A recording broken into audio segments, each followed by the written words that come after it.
I'm Isaac, the host that will lose their train of thought about every 5 seconds.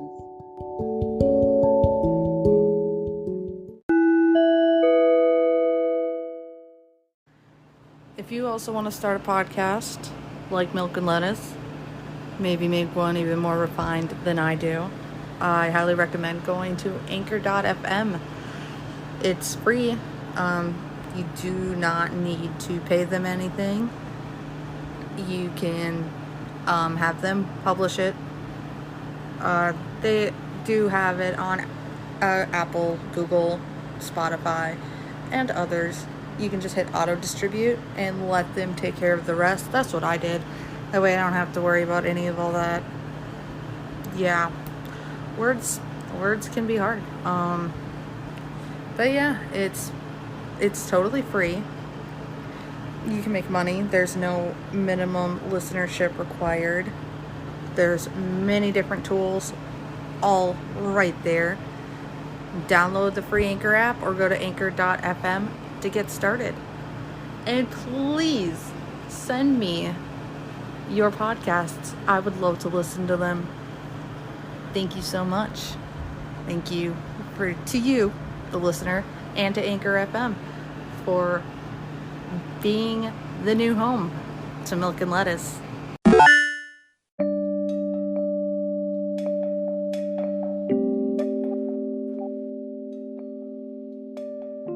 I hate how loud Craig is.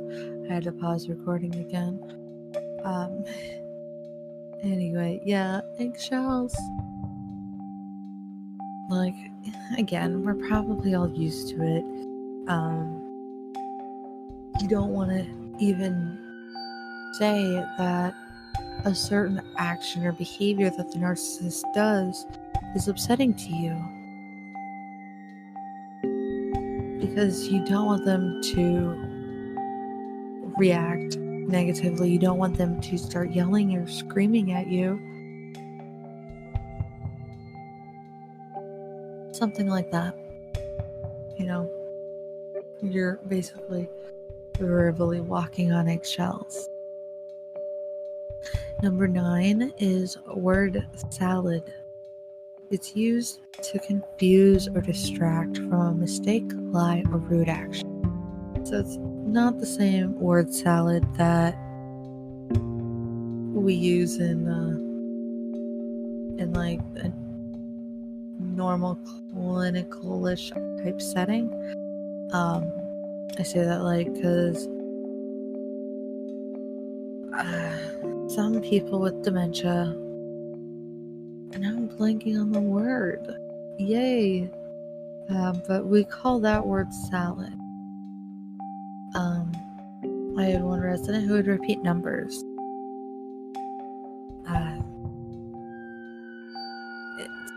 That was her form of communication, was numbers, because she was a teacher. So, she would basically talk in her teaching voice, and she couldn't get any words, any actual sentences out. She wasn't able to tell us her needs because of her dementia. And that's actually a very common thing. People with dementia, they don't know their own needs.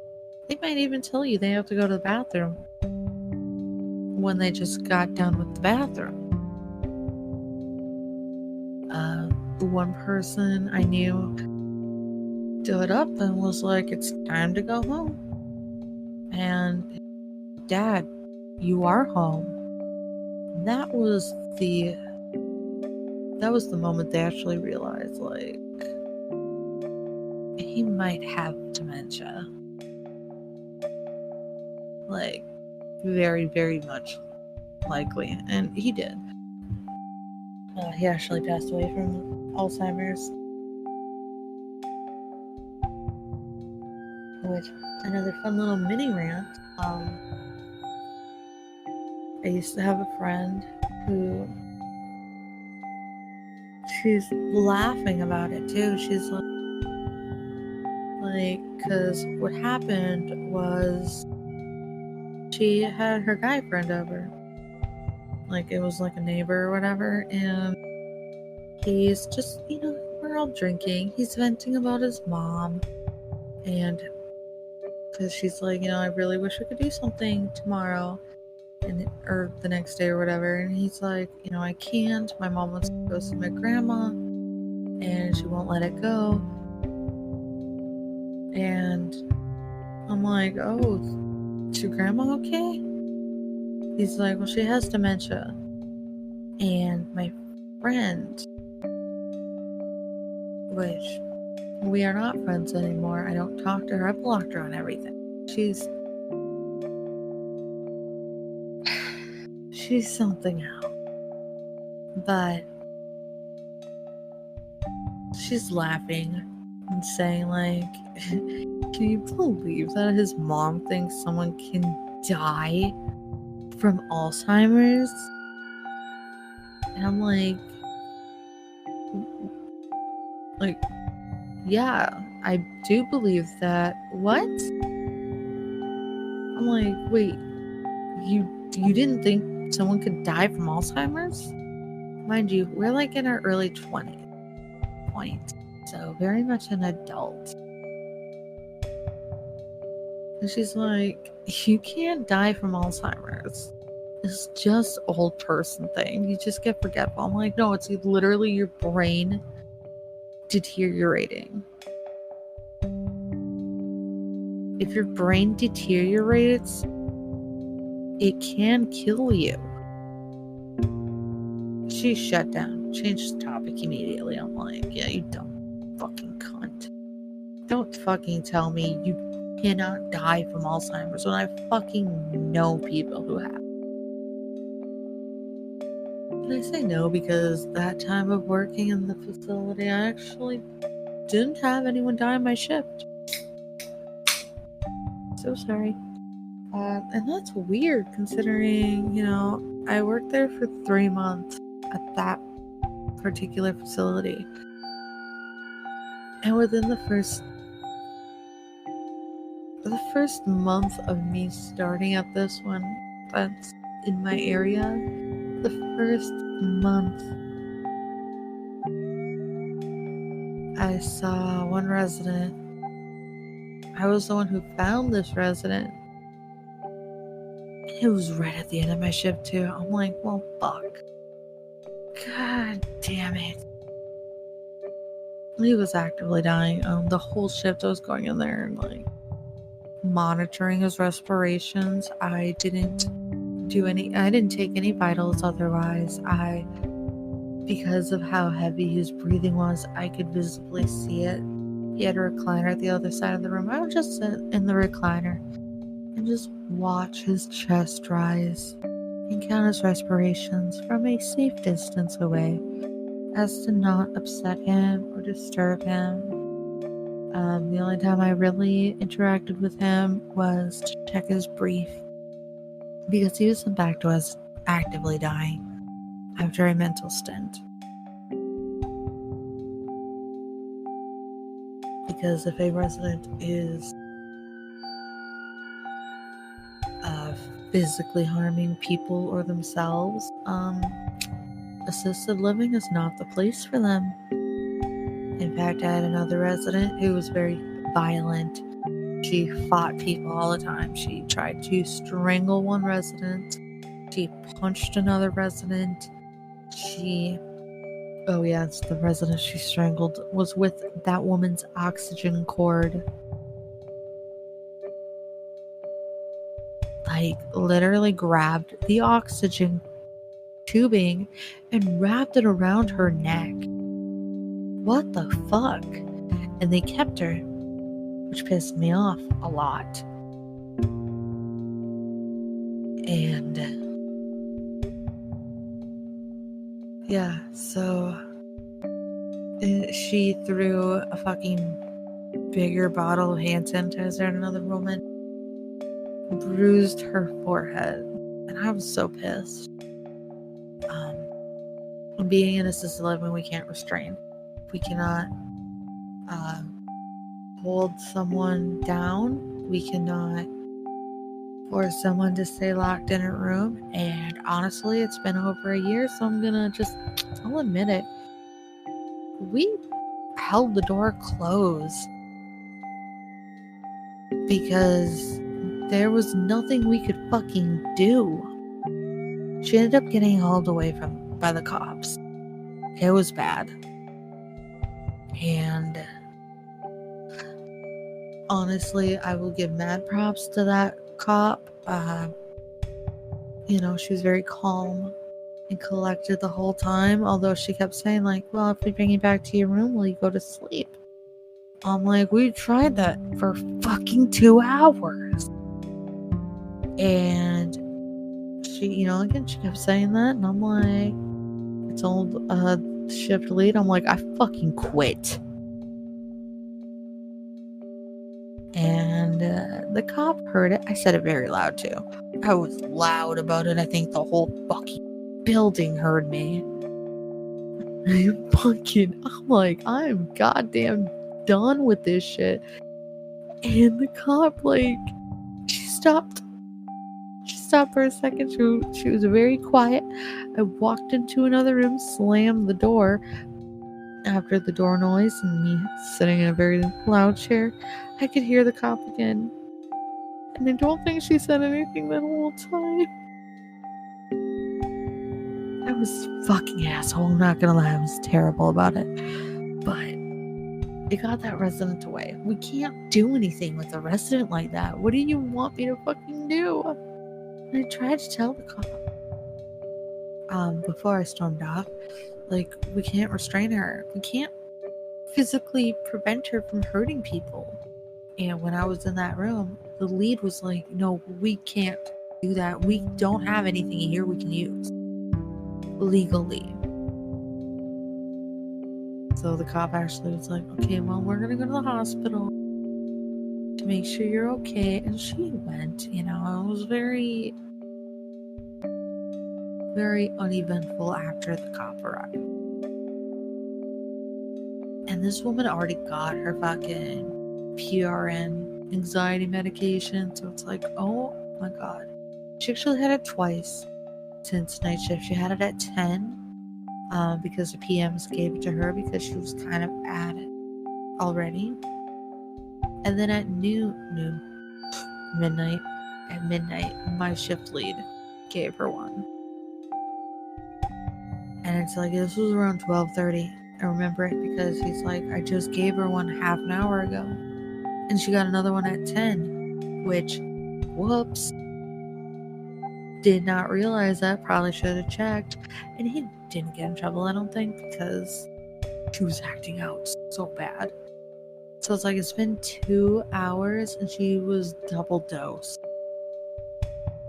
But it was getting worse and worse and worse since around 6 o'clock apparently is when this started. Which is why she got that medication. I think it was every 4 hours, so she got double dosed basically. Whoops. But we were desperate. We were very desperate. Because I called my lead over at around 10:30 or 12:30, and he's like, I don't know what the fuck to do. And he called the on-call who said call 911.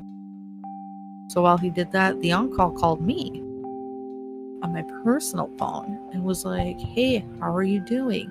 And by the way, he was a fucking vamp. He really was. He still is. Like, he's the only one who shows real care and compassion towards these residents, and I fucking love him for that. He is amazing. Like, perfect grandpa figure, honestly. For real, like, again, he called my personal phone and was like, hey, I just want to know how you're doing. What happened? Are you okay? Did you get hurt? I'm like, scratches, a couple like small bruises, but nothing to report really. That's whatever. That's normal. I'm gonna get beat up in memory care. I got very distracted. Hooray. My whole thing about that, I'm so sorry. My whole thing about that, though, is, word salad in that environment is totally different than a narcissist word salad. I'm so fucking sorry. We're still on number 9. Oh god, okay. I only read the first sentence out of like 5. Yay. Okay. Word salad. If you bring up a lie or show proof, they'll change the topic. Like, even if you show proof, they will change the topic. Oops. I just threw my vape. I think that was audible. Oops.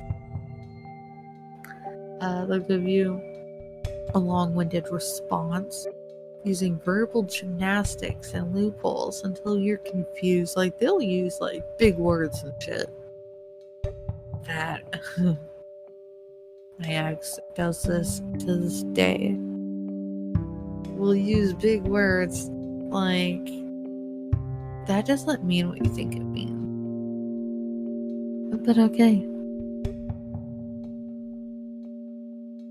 And then if you try to ask them again, they'll flip the script saying, you're not supporting them.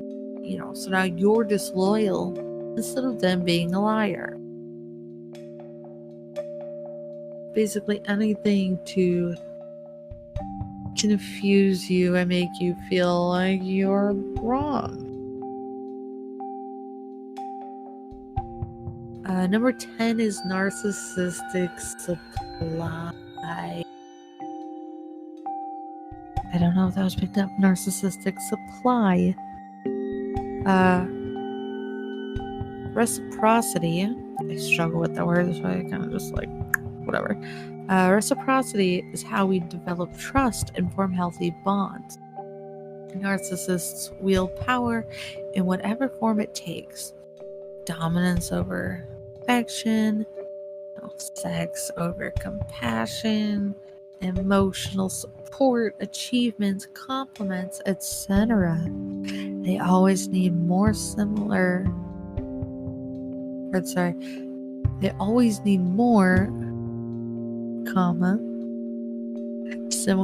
to an addiction.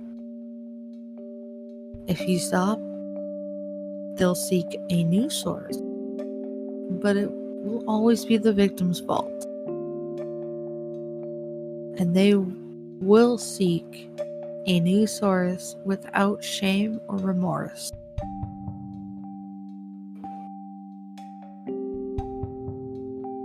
Again, I consider it cheating. But Grimm doesn't think it's cheating. It's him finding a new supply. That's not cheating, according to him. Number 11 is the silent treatment, also called stonewalling or ghosting. They will punish their victims through silence or dismissal. It is abusive to hold someone in a silent prison. There's a difference between needing space and giving the silent treatment. Are you needing space, or are you using it to punish the other person? And if you're the victim, use that time to plan your departure. And if for whatever reason you cannot escape, you cannot cut them off. Just escape in your mind. Have a mental escape. Which unfortunately can appear like the next tactic we'll talk about, but it is a tactic used by the victim. It's called gray rocking.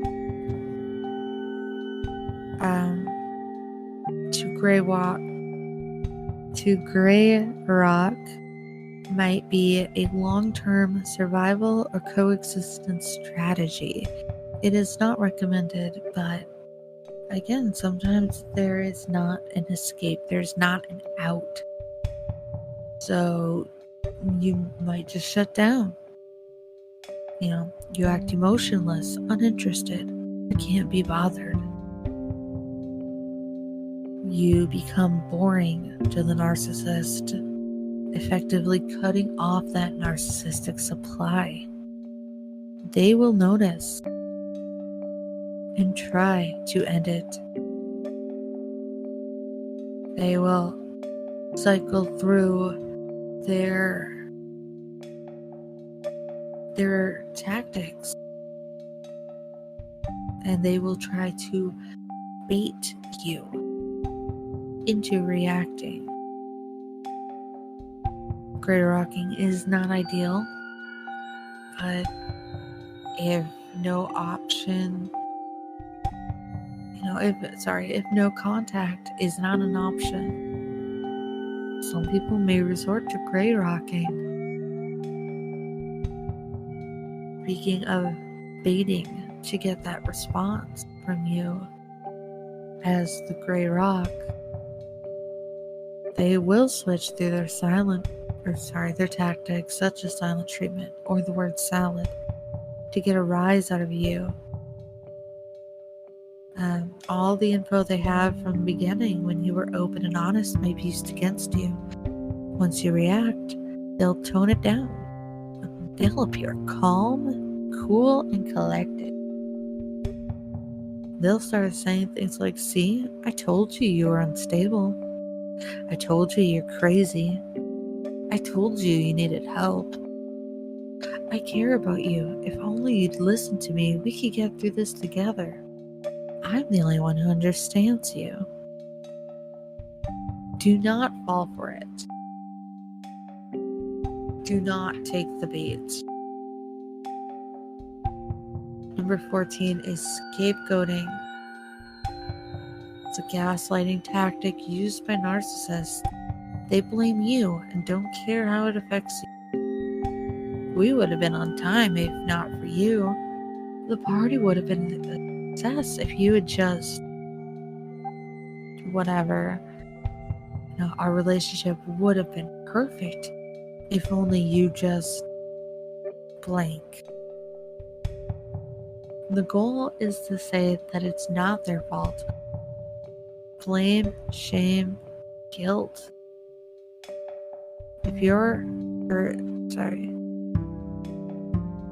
It's always just you. What? I skipped a line. Okay. If it is your fault, then earn it. Learn from it. If you see someone who constantly blames others instead of owning up to things, take note. Don't necessarily label somebody a narc because they're scapegoating.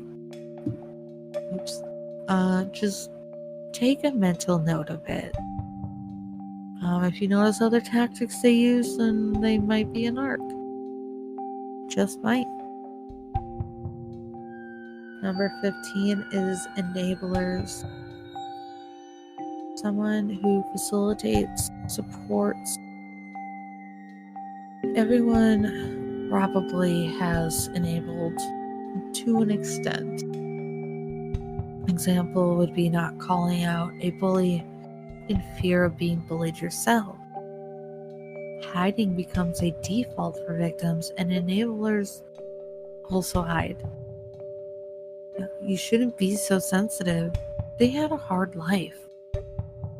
I know they're hard to work with, but they get the job done. That's just how they are. You just gotta get used to it.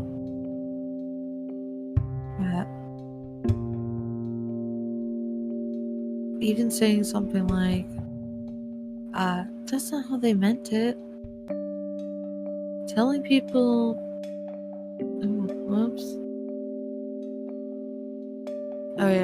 that's not how they meant it, or they didn't mean it that way.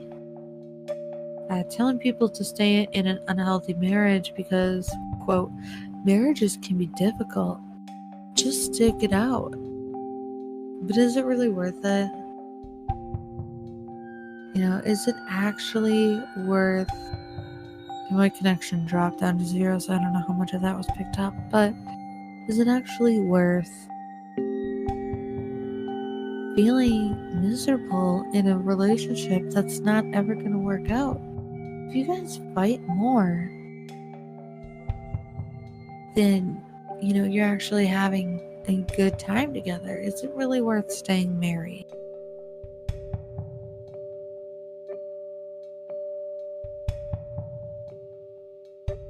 I gotta deal on. Honestly, I had this, my ex was physically abusive and I left him. And my aunt, my mother's youngest sister, actually told me, she actually tried to basically tell me, well, you probably did something to deserve it. You probably deserved it. You should have just stayed with him. Just deal with it. You got married. Deal with it. It's yeah, I got married. I did not sign my life away to a grave. It's not a healthy relationship.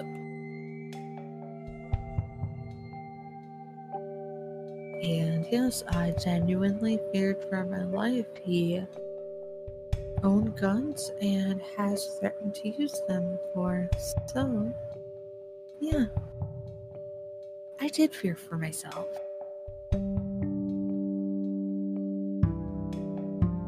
Number 16. Yes, we are moving on. Got a little too heavy there. We're moving on. Number 16 is devaluing. After the love bomb and then the isolation, they show us their disappointment, so we're not confident in ourselves. We must submit to it because they're always right. 9 times out of 10, they probably already have someone else in mind that they want to give, or that they want to have give them. I'm trying to think if that even makes sense. They already have someone in mind. They want to give them the validation they seek. You know what? I'm just gonna stick with it because I think it makes sense already. I'm not gonna further fucking confuse myself. I use these tactics on myself. Oh no. Sorry. Anyway. They find someone that they want validation from once you no longer give it to them. They'll just discard and replace you and try to further devalue you, such as destroying you financially, emotionally, socially. And an example personally of that would be my housing management doesn't know I have the cats. Shh. Please don't tell them. I love my fur babies. I already went on a rant about them.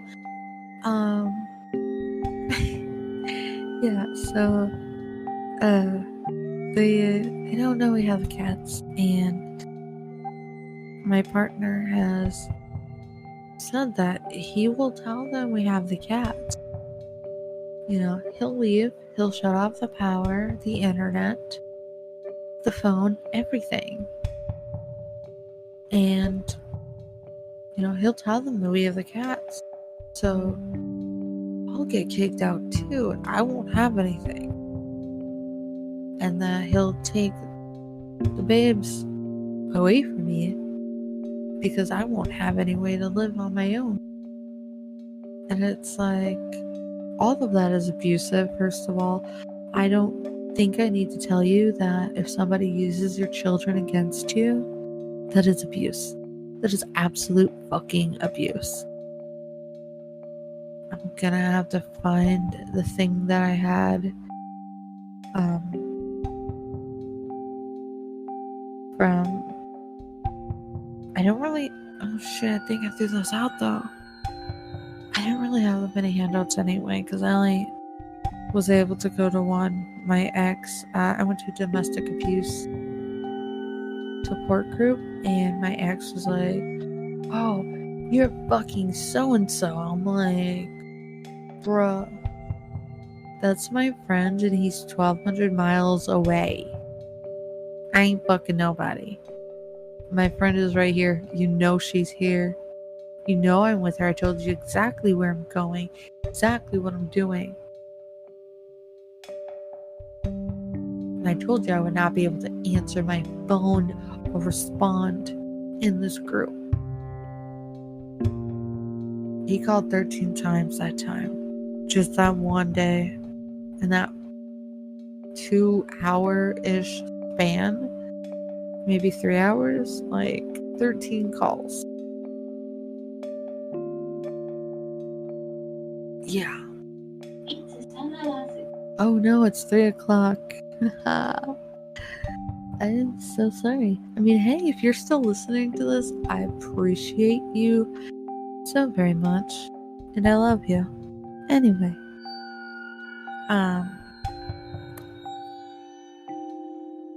So yeah,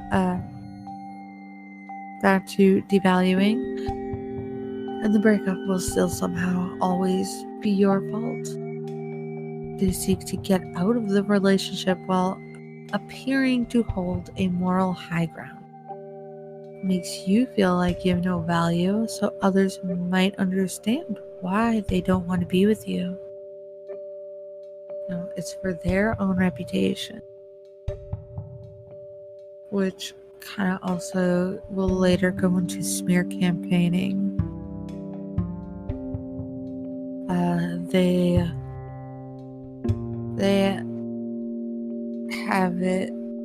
have you appear like you're the crazy one. You're the one with the problem. So, you know, they don't think they're the problem. They want others to believe what they believe.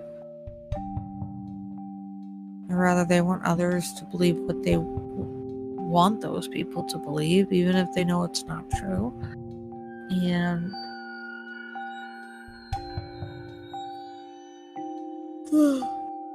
I keep yawning. But yeah, so this was what they do.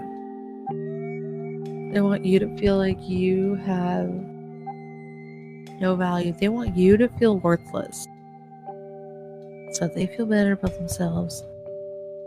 And that way, again, other people will see like, yeah, no, he was crazy. I understand why you left him. Or like, no, he has problems. Like, you are so right to leave him. Shit like that, you know? Number 17 is flying monkeys. Which, you know, comes from the Wizard of Oz. I don't think I need to explain that one. But they are people recruited by the narcissist to paint them as the victim, which gives your words less hold, less meaning. If you try to reach out, they will tell you you're overreacting, or they're dismissive, and it can make you feel like you're alone. They just have no one to talk to. There's the enablers, which are the people you know. There's new people that you likely don't even know. New friends, coworkers, a new partner. The new people, they don't know your side. They only know what the narcissist tells them. And by the way, the narcissist will do everything in his power, or her power, my bad. They'll do everything in their power their power to make sure you never speak to those people. They don't want you to talk to their flying monkeys because you know your truth. And if you tell the flying monkeys, like, I don't know what they've told you, but here's what actually happened, or here's how they treat me. You know, the narcissist is scared. They do not want their flying monkeys to know the truth because, again, they need to hold that moral high ground that you're the problem. And, like, they don't deserve someone who's crazy like you. Shit, whatever. So yeah, like, I will admit I have turned some people against Grimm because they have reached out to me. And I've told them the truth because narcissists are not always great at keeping their story straight. Because it is a lie, they might slip up here and there. The one female said, like, basically she said that it just came across to her like I did nothing wrong. Or sorry, that he did nothing wrong. Like, I was just lazy and whatever. And it's like, actually, no, at that time I was suffering from pain and couldn't get out of bed. Like, I have an actual physical condition, and it hurts a lot. So yeah, sometimes I might be bedridden for a couple hours, or even like a day or two. To go to the bathroom is absolute fucking misery. And I had to tell this girl, like, no, I did not have a choice. I told her about my hip impingement and the labral tear, and like, this shit fucking hurts. And she's like, oh, no, he didn't say anything about that. I'm like, a fucking course not. Why the fuck would a narcissist tell somebody, like, oh, yeah, I don't like that they're not doing anything, but they're in pain. Nah, that ain't gonna happen.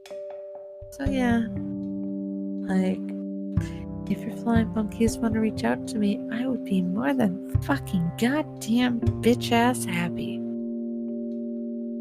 to talk to them. Because I'm not gonna stand for that. Honestly, I didn't know exactly how it's gonna go down. The chick blocked him, and he didn't know why. And he was really upset, and he wouldn't tell me why. I'm like, is it because so-and-so? He's like, how do you know her? I'm like, she asked me. She talked to me. And he was like, well, what did you tell her? I'm like, I told her what happened. I told her exactly what happened with my fucking hip pain.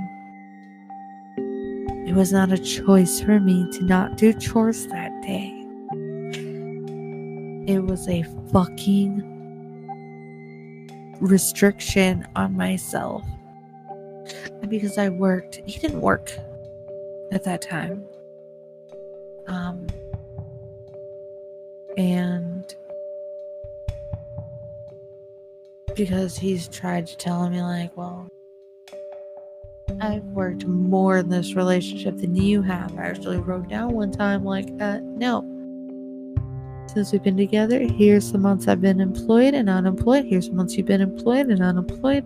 I have been employed longer. Please do not try that with me. I think by now,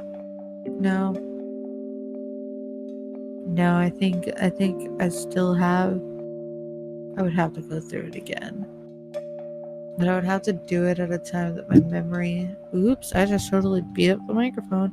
I have to do it at a time that my memory is not like...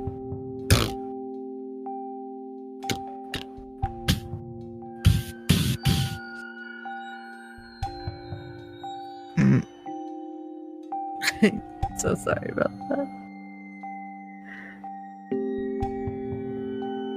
Oh, yeah.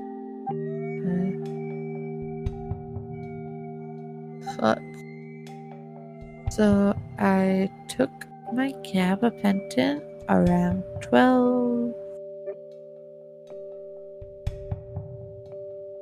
No, quarter to 12. So that's peak. And then I took a Convy. Oh, then my hydroxyzine, there's that too. Yay. So I'm a fucking big ass ball of buckery right now. I don't know what I'm thinking at all because I have everything working against each other. Yay! I don't know. That might be why I'm yawning too. Because the gabapentin is actually affecting me right now, for one. It doesn't usually. Anyway, let's continue. We are almost done. I have 2 more left here. Hooray, hooray. Number 18 is the smear campaign. Spreading rumors to take you down. It's their desperation. No line is too much to cross. They will cross every fucking line. All your boundaries. Fuck your boundaries. Family, friends, passions, everything. They will destroy it. And they're proud of it.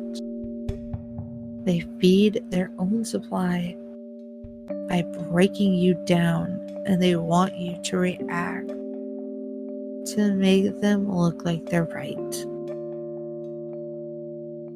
They will appear calm the whole time. So no matter how they treat you in public, they act otherwise. And again, it kind of went into the fly monkey thing. You know, the girl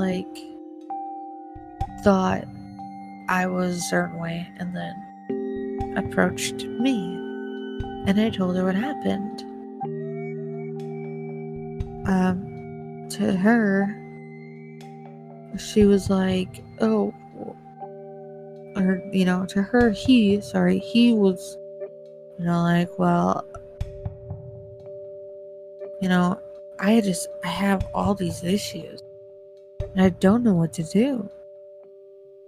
And all these quote issues were non-issues too. Fun fact, again, anything is a problem.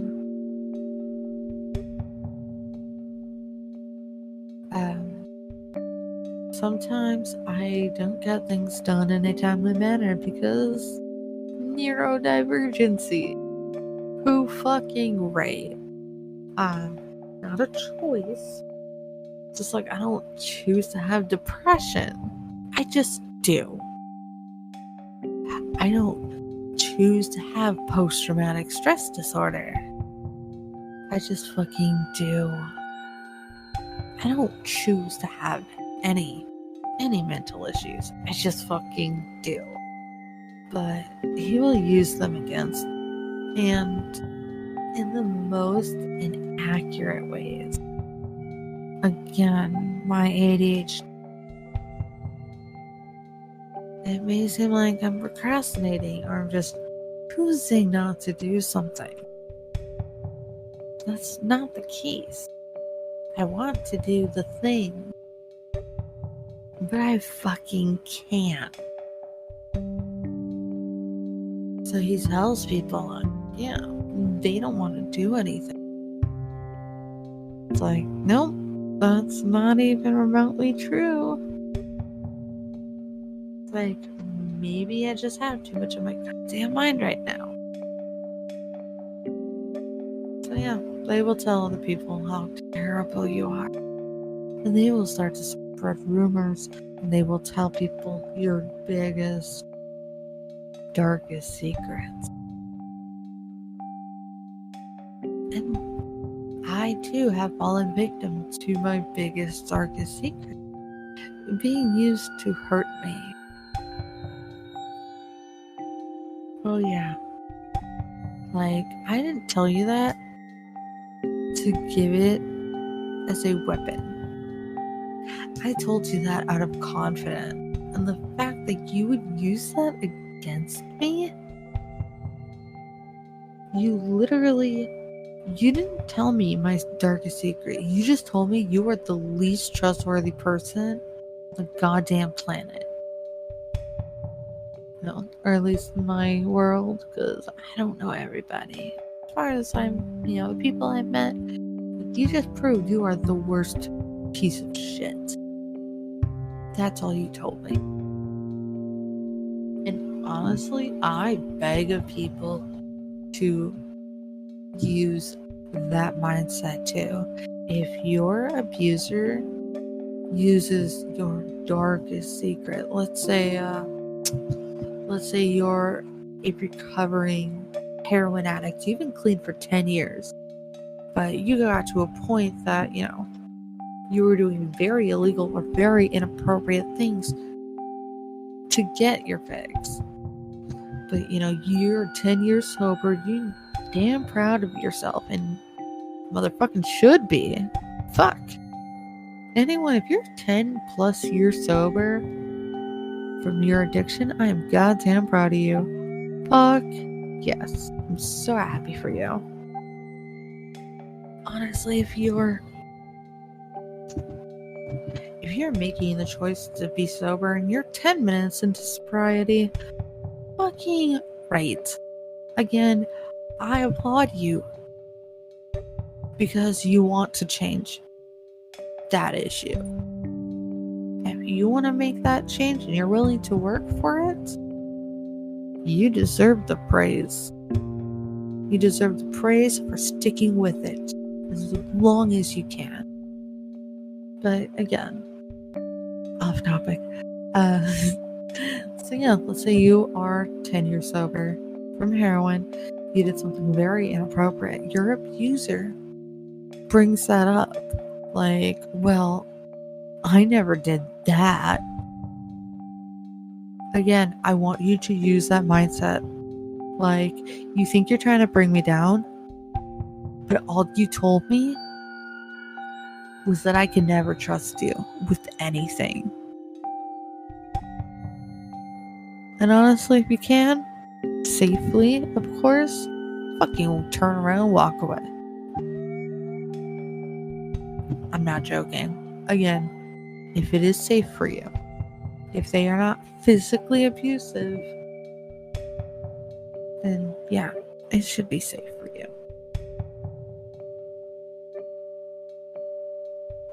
But that does pick up weird. Again, it may not be physically safe for you to do so.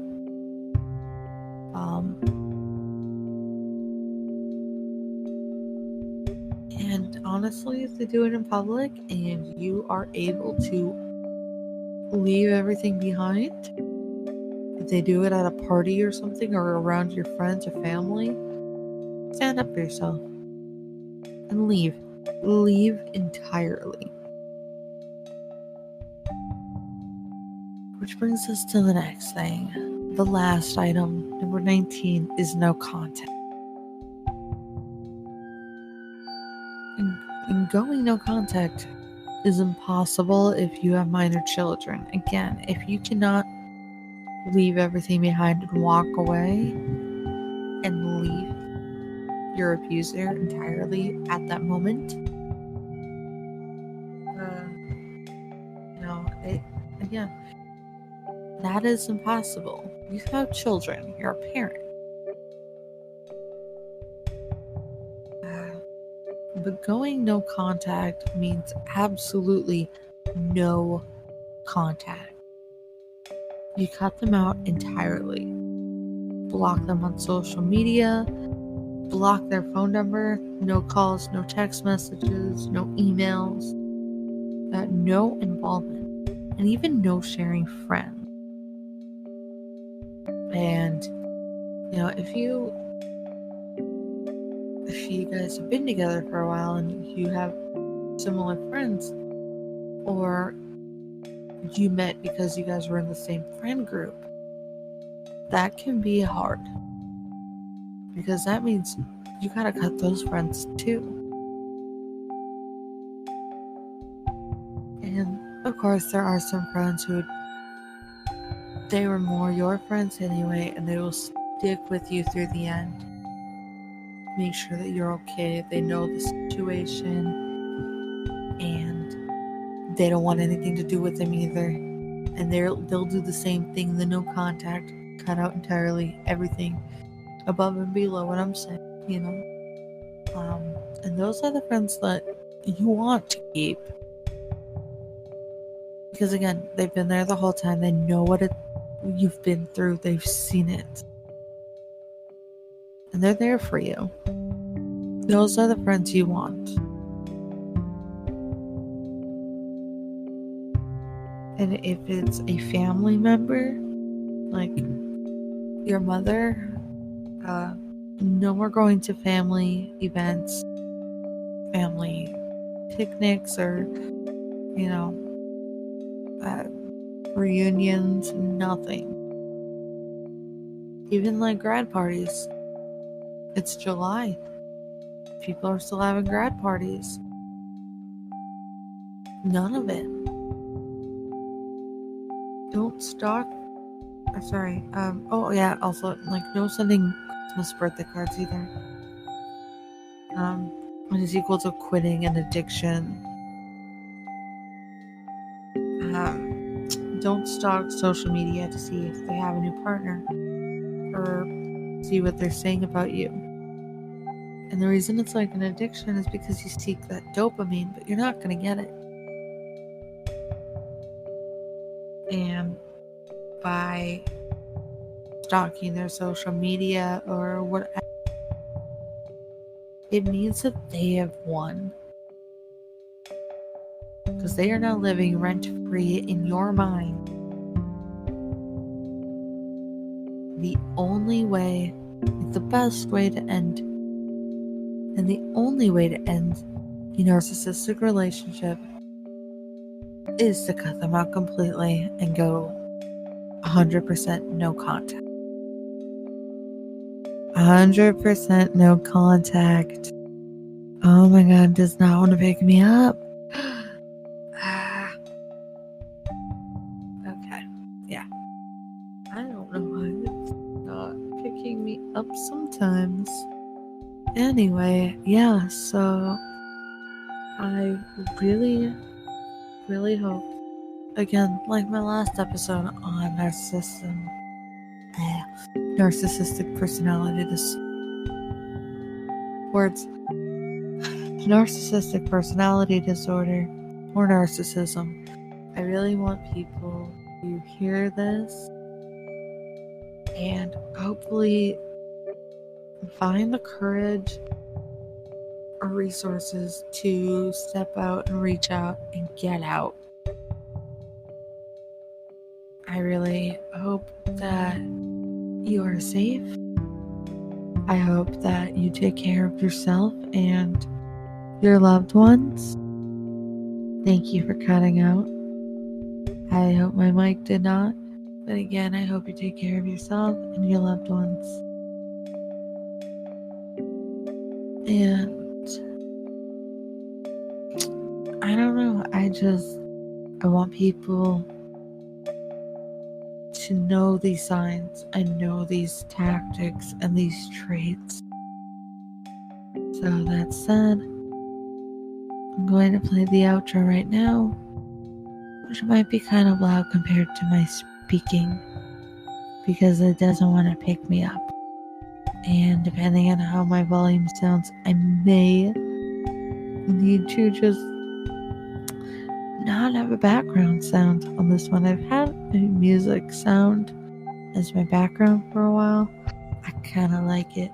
It's considered melancholy, but that's okay. I like how it sounds, and I like the name. It's named Hollow. Hollow. Hollow. Hollow. Anyway, okay. Yes, I am a holosexual, in case you were wondering. And because I have weird issues with my neurodivergency, I tend to touch hollow. I will feel the hollow. And it's probably very embarrassing for Grandma when we're at a Target and everything I see that's hollow, I have to feel it. I don't know why. Maybe it's that dopamine.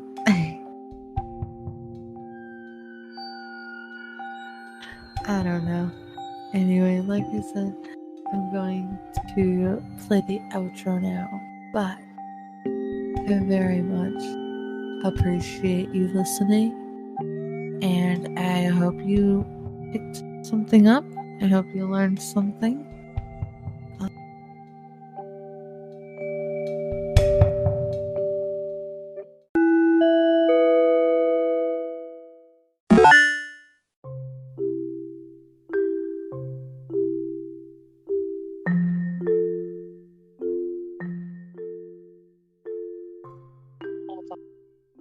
Boys, I hope you're having a fantastic morning, day, afternoon, evening, night, when you're listening to this.